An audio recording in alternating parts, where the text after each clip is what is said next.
do. Like, well, who cares? Is it really ever fun, do you think? I think it's okay sometimes. But barely. As a comedian, I think there's a value in having your thumb on the pulse of culture. And even the chaotic, fucking unboxing videos and food and stupid shit and people just sticking their ass out and, Right. and insta hoes. Like there's a value in keeping your thumb on it. You just have to know when your thumb's getting burnt. I don't think there's a value in Insta-hose. Nah. I actually don't. And I've gotten pretty good at like just removing that from my life, but I was challenging. Yeah. The boxing, okay, yeah, people putting shit in boxes, maybe It's weird. eating asparagus, I guess. I do enjoy cooking videos. Yeah. I think there's value in that. I love watching chefs prepare food. Where do you stand on, and this is something I talk to a lot of writers and filmmakers about, like just being quiet is really important.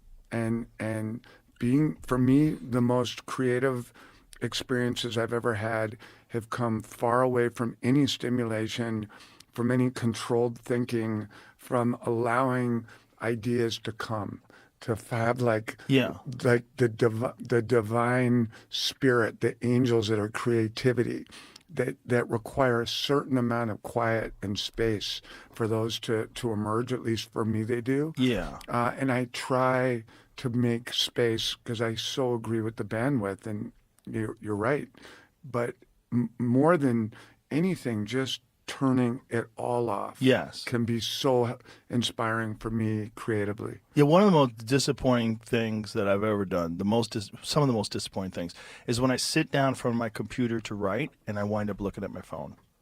And I just scroll and bullshit. And then I start writing, but I'm distracted. And then I get an email or a text message comes through. I'm like, oh, yeah, I'll text him. And I'm just distracting myself. And then I realize, like, after an hour and a half's gone, I just fucking wasted an hour and a half that I could have written something that could have been a new brilliant bit. It could have been a new thing that I'm really excited about. Instead, I just fucked off. Yeah, so my creative process, like I just wrote a script that'll be my next film, and I wrote it in a very locked-in zone. I try to find a way of locking myself into a pattern when I'm writing, but it involves the key for me is getting up about 4:45 at the latest, but usually right around. I'm crazy about it, so I'll set my alarm for 5:45 to the same song every morning that wakes me up. This script was Van Morrison, and I will go right. I'll take a piss, and then I'll get a cup of coffee, and then I'll go right to my writing room with no phone, no stimulation, nothing until I've put in, usually about 2.5 to 3 hours of just pure mental focus. No distraction, no conversation, no news, no phone, no nothing. Why do you like to do it in the morning? Because I think when you actually like studying writers and their writing habits, I believe that if you've had a good sleep, a sober sleep, and an intention sleep, meaning you go to bed with some plan of what you want to write tomorrow. So I want to write. I'm making a film about Marines. I want to write the landing at Okinawa in World War II, which is part of the story. I know I'm going to write the actual landing scene. I go to bed with that intention. I might even write that intention down. You wake up, your mind is like at its most fertile. It's like a calm pond, like a mountain pond that's absolutely flat and like glass and reflective and beautiful. And in the morning, it's at its most calm, your mind. And then I believe that every bit of stimulation you put into it is like a pebble or a rock being dropped into that water until the water starts getting all churned.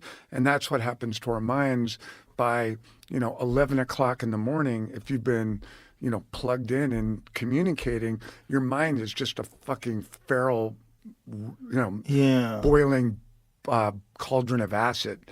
This is how I think of it. So I like early morning, super calm. I can find the ideas, and I tend to, if I lock in like that, I write at a high level, and kind of to your point about like critic proof. I know it's good. Because I know it came from the deepest place I have. Right. And it's like, well, okay, if you don't like that, then you don't like me. Right. Sorry. Which is fine. Yeah, I can handle that. Yeah. But like, I know that, versus, writing a little bit here, working a little bit there, and then going out to lunch, and then sitting in a cafe and or a coffee shop and kind of writing, but being on the phone. I just don't think that's deep work. Yeah. And I have noticed though that like rappers and a lot of people in the hip hop community, I've been working on a documentary about Rihanna for quite a while and spent a lot of time with her in the studio, and it's amazing the hours that hip hop performers, musicians and rappers keep, because they're going into the studio at 2 o'clock in the morning and working till 1 in the afternoon, and then sleeping all day. And that nighttime, and I've talked to her about it, she's just extremely creative late at night. Almost for me, the exact opposite. But do you like to work creatively at night? Yeah. Can you write comedy at night? Yeah, I write when I get home. Wow. Yeah, so what I do is I do shows, and then I come home, and everyone's asleep. My whole house is asleep, so it's quiet. And you can access... Yeah, because my mind is really stimulated because I just performed, and, I just, maybe I've had a drink or two, and I sit in front of the computer, and I just start thinking. Really? Yeah, I just start thinking, and I just try to freestyle with thoughts. And the way I write is I have a topic, and I just start with just essentially an essay. And not an essay that I think anybody's going to read. An essay is just like my thoughts, just rambling thoughts, and then maybe I'll rewrite a paragraph, but I'll keep the same paragraph above it to reference, and then I'll rewrite it again but in like a different way. What kind of subject? Like anything, whatever it is, technology, how Okay. it's affecting our lives, and what our future is going to be like. And then I'll sit down with that and think about the pros and cons, and like, what hasn't every society faced this? Like, would you want to go back and live in the caveman days again? No, definitely not. Do you want to live in a time with no penicillin? No. Like, so how much technology is too much technology? And I'll just start writing, and out of that, I'll get a bit. Out of that, not always. Maybe 1 out of 10 times something's useful. Like, there's a lot of times I'm just throwing shit against the wall, but the key is throw a lot of shit. You have to throw a lot of things. Hemingway famously said, my friend Ari Shafiri has this on his laptop. It says, the first draft of everything is shit. Yeah. I've heard it. Such a great quote. And it just sits on his laptop, and I love it. I love that. It's so true. And I just write. But when you're writing, like, because I was just watching you as you were speaking, you were looking up at the sky, like, for an idea. Do you think about your writing intellectually? Okay, I'm thinking this thought. Okay, I'm going to write it down. Or are your hands on the keyboard and you're just channeling? It's both. Sometimes I'm just sitting there thinking about it before I write, or in the middle of writing, like, is this right? Am I correct? Is this how I'm looking at this? Or am I trying to force this? And then I also write on a computer that is not connected to any apps. It doesn't have anything on it. The only thing it has on it is it's a ThinkPad. So it has So you can't distract yourself. Right. I am allowed to Google things to find out if something's correct. That's it. I don't go to websites. I don't look at it. This laptop is just for writing. It's connected to the internet, which is a tricky thing, but there's a rule. So my home computer there's no rules.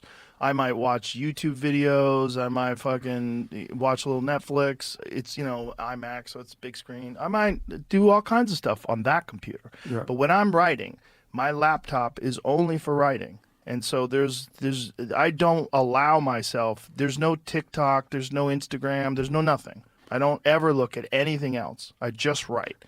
And I use the browser, I use fucking Bing, which is like, who searches shit on Bing? But you could, it's good enough to find out what's real and what's not real. That's the only time I use it. That's it. And do you experience like euphoria when you're writing on occasion? Yeah. Do you blow your mind? Well, these ideas they're coming from fucking the ether. They're coming from somewhere.